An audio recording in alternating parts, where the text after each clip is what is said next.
In diesem gleichschenkeligen Dreieck, die Seiten AC und BC sind gleich lang, misst die Basishöhe 21 Meter.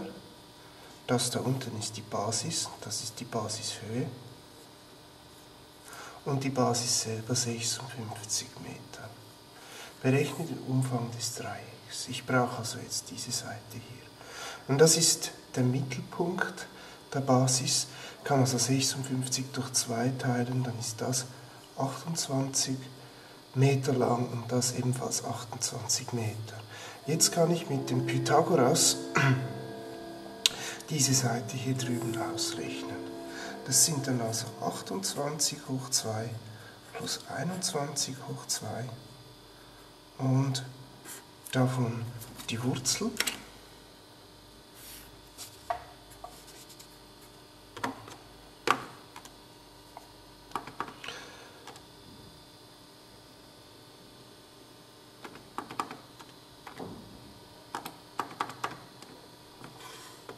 Das gibt 35.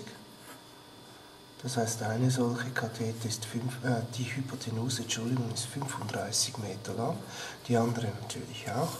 Und jetzt kann ich es nur noch zusammenzählen. 35 Meter plus nochmals 35 plus 56, das gibt 70, das gibt insgesamt 126 Meter für diesen Umfang.